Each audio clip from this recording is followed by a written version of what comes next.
Hello दोस्तों, आज हमारे विक्रम जीएस वाला में आपका स्वागत है। आज हम क्लास 12th का वीवीआई क्वेश्चन फिजिक्स का ट्रांसफर पढ़ाने वाले हैं दोस्तों, जो 5 नंबर में पूछा जाता है और 2 नंबर भी पूछा जाता है। तो चलिए दोस्तों, आज हम इंट्रोडक्शन के माध्यम से समझेंगे कि ट्रांसफार्मर क्या है और इसका क्या उपयोग होता है, इसका बनावट क्या है।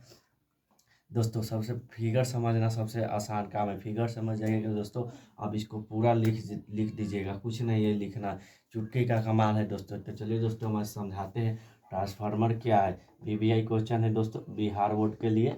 वीवीआई 2023 में पक्का पूछेगा, 5 नंबर में पक्का पूछेगा दोस्तों। चलिए दोस्तों, आज हम इंट्रोडक्शन से माने बताते हैं कि ट्रांसफार्मर क्या है। ट्रांसफार्मर एक ऐसी युक्ति है। ट्रांसफार्मर का मतलब समझ जाइए, चेंज करता है, परिवर्तन करता है किसी चीज़ को। मतलब किसी चीज़ को परिवर्तन करता है, परिवर्तन करना ही ट्रांसफार्मर कहलाता है। मतलब समझा रहे हैं ऊपर झटका में। चलिए देखिए, ट्रांसफार्मर एक ऐसी युक्ति है जो कम प्रत्यावर्ती वोल्टेज, मतलब वोल्टेज होता है ना, कम कम प्रत्यावर्ती वोल्टेज को अधिक करता है। कम कम वाला वोल्टेज को अधिक करता है और अधिक प्रत्यावर्ती वोल्टेज से को कम करता है। मतलब आपके घर में ज़्यादा वोल्टेज जाएगा तो उसको ट्रांसफार्मर रहेगा तो कम कर देगा, और कम रहेगा तो ज़्यादा कर देगा। जैसे इन्वर्टर नहीं होता है दोस्तों, उसी तरह में यह है कि कम वोल्टेज को ज़्यादा कर देता है और अधिक वोल्टेज को कम कर देता है। उसी को ट्रांसफार्मर कहते हैं दोस्तों। चलिए दोस्तों, ट्रांसफार्मर के मतलब प्रकार देखते हैं दोस्तों। ट्रांसफार्मर मुख्यतः 2 प्रकार का होता है दोस्तों। 2 प्रकार का होता है, जो ऊंचाई ट्रांसफार्मर होता है और अपचाई ट्रांसफार्मर होता है। जो जो जो दोस्तों यहाँ हम बनाए हुए हैं, फिर फिगर के माध्यम से भी समझाएंगे दोस्तों। पहले हम इसको समझा देते थोड़ा कि नॉलेज हो जाए। चलिए दोस्तों, आज हम ट्रांसफार्मर की संरचना या बनावट के बारे में विचार कर रहे हैं। देखिए, ट्रांसफार्मर की कोर होता है दोस्तों। देखिए, ट्रांसफार्मर में एक कोर होता है ना। देखिए दोस्तों, ऐसे ऐसे करके बाना होता है बहुत सारा। आप लोग खोले होंगे तो ऐसे ऐसे निकलता है ट्रांसफार्मर से, उसी को कोर कहते हैं दोस्तों। उसी को कोर कहते हैं, यहाँ है कोर, उसी को कोर कहते हैं, जो स्टील का बना होता है और नर्म लोहा का बना होता है दोस्तों। जो ट्रांसफार्मर में नहीं होता है, एकदम ई टाइप का होता है, लिखा हुआ होता है स्टील बॉडी वाला, जो स्टील का होता है, और नर्म लोहा का बना होता है। जो पत्ती की तरह नहीं होता है, मतलब बहुत सारा होता है, उसी को नॉन पत्ती के द्वारा बनाई जाती है। वह मतलब ईडी करंट होता है ना, जो उसको मतलब ईडी करंट पैदा नहीं होने देता है, उसमें उत्पन्न नहीं होने देता है। जो आयरन और ईडी करंट को लॉस को कम करता है, मतलब लॉस को ईडी करंट उत्पन्न नहीं होने देता है। इस पत्ती का होता है, इस पट्टी की चौड़ाई होता है दोस्तों, आपको बता दें 0.35 mm होता है दोस्तों। इसका 0.3 mm होता है, जो नॉन स्टील होता है उसी का।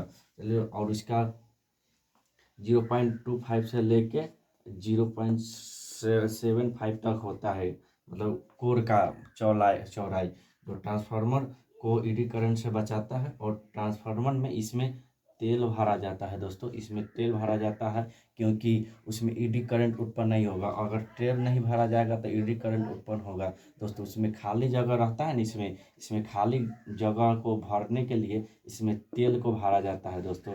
तेल को भरा जाता है जिससे ईडी करंट उत्पन्न नहीं होगा। चलिए दोस्तों, इसी को कोर कहते हैं। इसमें जो फिगर के माध्यम से समझिए दोस्तों, फिगर के माध्यम से सोचिए, ऐसे ऐसे होता है बना हुआ, इसी को कोर कहते हैं, जो नर्म लोहा और स्टील से बना होता है। इसकी चौड़ाई 0.35 से लेके 0.75 mm तक होता है दोस्तों। और इसका काम होता है दोस्तों, ईडी करंट मतलब कि पैदा नहीं करने देता है दोस्तों।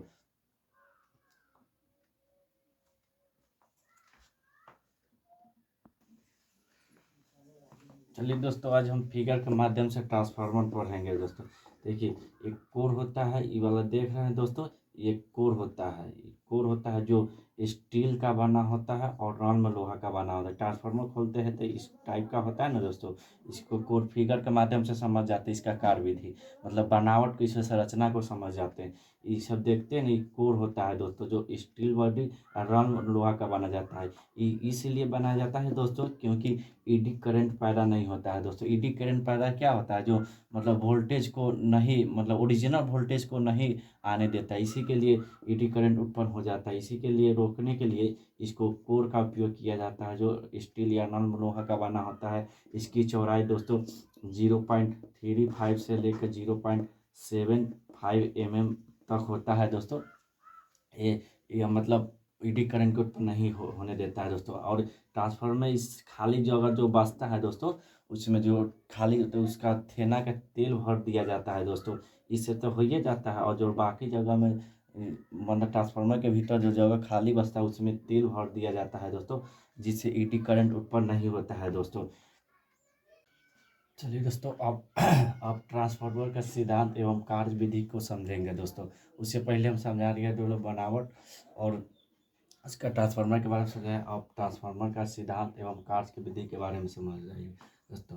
जब ट्रांसफार्मर का कार्य विधि होता है, जब प्रत्यावर्ती स्रोत के विद्युत वाहक बल प्राथमिक कुंडली से जोड़ा जाता है, यानी कि विद्युत वाहक बल को हम प्राथमिक कुंडली से जोड़ा जाता है। इस कुंडली से जोड़ा जाता है तो निवेश चक्रों में जोड़ा जाता है, तो निवेश चक्रों में इस चक्रों में मतलब कि चुंबकीय फ्लक्स में परिवर्तन हो जाता है। इसके चुंबकीय फ्लक्स में इसमें परिवर्तन हो जाता है, जो प्रतदार क्रोध द्वारा द्वितीय कुंडली संबंध जोड़ा जाता है।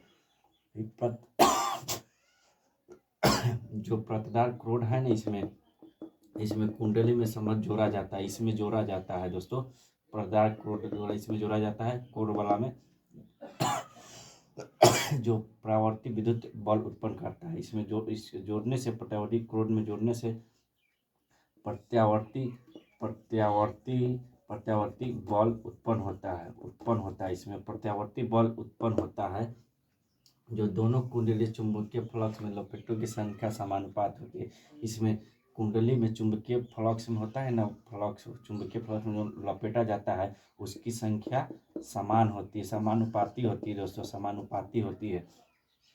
चलिए दोस्तों, इसका आप सिद्ध कर रहे हैं दोस्तों, सिद्ध करें। माना कि प्राथमिक कुंडली में तथा द्वितीय कुंडली में लपेटों की संख्या NP है। मतलब इसमें लपेटा गया है ना, मतलब कुंडली में तारकों की संख्या NP है, तथा दूसरे कुंडली में लपेटा गया तारों की संख्या NS है, और फ्लक्स है थीटा P और तथा थीटा DS है। तो ds by theta theta DP equal to होता है NS बाई NP।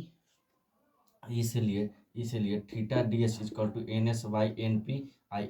इधर भाग में है तो इधर आके गुणा में हो जाएगा दोस्तों। इसलिए D theta S by D T equal to NS by NP गुणे D theta by D T होगा दोस्तों। अब आप चलते हैं दोस्तों फैराडे के विद्युत चुम्बकीय प्रेरण के नियम के अनुसार। फैराडे के विद्युत चुम्बकीय नियम के अनुसार विद्युत वाहक बल होता है दोस्तों, इक्वल टू होता है minus D theta by D T होता है दोस्तों।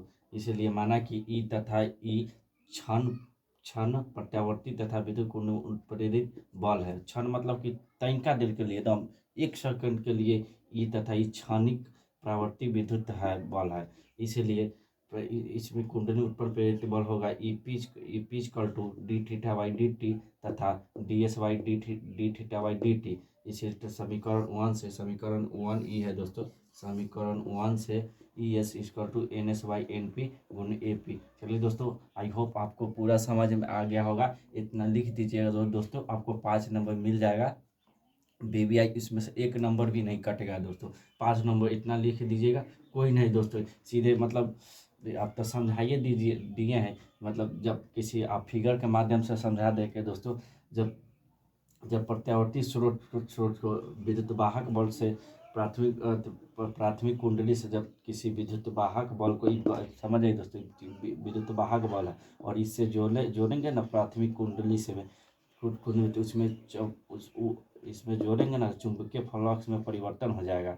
जब विद्युत वाहक बल को एक कुंडली से जोड़ा जाता है तो चुंबकीय फ्लक्स में परिवर्तन हो जाता है, जो इस क्रोध द्वारा प्रतिवर्ती विद्युत बल उत्पन्न होता है। जब परिवर्तन हो जाता है ना तो इसमें परावर्ती विद्युत बल उत्पन्न हो जाता है और इसमें तारों की संख्या समानुपाती हो जाता है दोस्तों। उसको बस समझ गए दोस्तों। अब इसमें सीधे क्या करना है, सीधे यही करना है कि इसका तारों की संख्या पहला कुंडली में NS है, दूसरा में NP है और इसमें फ्लक्स हो जाएगा dP/ds। और इन दोनों का एकदम समीकरण देख लीजिएगा और समझ जाइएगा। अब बना दीजिएगा दोस्तों, कुछ नहीं है, आपको 5 नंबर मिल जाएगा। चलो दोस्तों, जय हिंद, अगले वीडियो में मिलते हैं।